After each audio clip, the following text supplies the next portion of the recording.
तो दोस्तों आज हम बात करेंगे हनुमान जी से जुड़ी कुछ ऐसी बातों की जो आपको शायद ही पता हो। ये सारी बातें जानने के लिए वीडियो को एंड तक जरूर देखिए। दोस्तों, क्या आप जानते हैं कि भगवान राम को एक बार हनुमान जी के प्राण लेने पर मजबूर होना पड़ा। तो हुआ कुछ ऐसा कि एक बार नारद के कहने पर हनुमान जी ने विश्वामित्र को छोड़कर सभी संतों का स्वागत किया, क्योंकि विश्वामित्र भी किसी समय पर एक राजा थे। इस बात से विश्वामित्र काफी नाराज हुए और उन्होंने भगवान राम से हनुमान जी को मृत्यु दंड देने के लिए कहा। अब विश्वामित्र भगवान राम के गुरु थे, तो वो उनके आदेश को टाल तो नहीं सकते थे, तो उन्होंने हनुमान जी पर वाणों की बौछार कर दी। अपने तरफ वाणों को आता देखकर हनुमान जी राम नाम का जाप करने लगे, जिसकी वजह से सभी वाण लौट गए। ये देखकर भगवान राम ने ब्रह्मास्त्र का यूज किया, लेकिन ब्रह्मास्त्र भी ध्यान मग्न हनुमान जी की प्रदक्षिणा कर वापस लौट गया। ये देखकर भगवान राम ने हनुमान जी को मृत्यु दंड देने का विचार त्याग दिया। तो देखिए दोस्तों, इससे पता चलता है कि भक्ति में ही शक्ति है। और अगर आप भी हनुमान जी के भक्त हैं तो वीडियो की कमेंट में जय बजरंगबली जरूर लिखिए।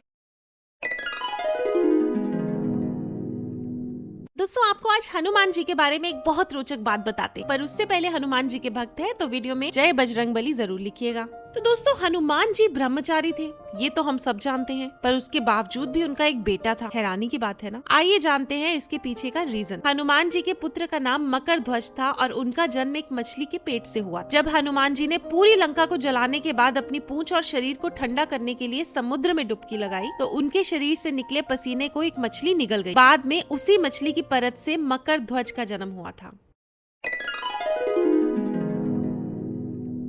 दोस्तों, आज हम बताएंगे कि हनुमान जी का नाम बजरंगबली क्यों पड़ा। एक बार देवी सीता को सिंदूर लगाते देखकर हनुमान जी ने उनसे पूछा कि वो सिंदूर क्यों लगाती। इस पर देवी सीता ने जवाब दिया कि क्योंकि श्री राम जी उनके पति हैं और उनकी लंबी उम्र की कामना के लिए वो सिंदूर लगाती हैं। अब ये सुनकर हनुमान जी ने सोचा कि अगर देवी सीता थोड़ा सिंदूर लगाने से श्री राम की लंबी उम्र कर सकती है, तो अगर मैं पूरे शरीर पर सिंदूर लगा लूं तो श्री राम की उम्र तो कई गुना बढ़ जाएगी। ऐसा सोचकर उन्होंने अपने पूरे शरीर पर सिंदूर लगा लिया, क्योंकि सिंदूर को बजरंग भी कहा जाता है। इसी वजह से उसके बाद से हनुमान जी को बजरंग बली भी कहा जाने लगा। और यही कारण है कि जब भी उनकी पूजा होती है तो उन्हें सिंदूर चढ़ाया जाता है।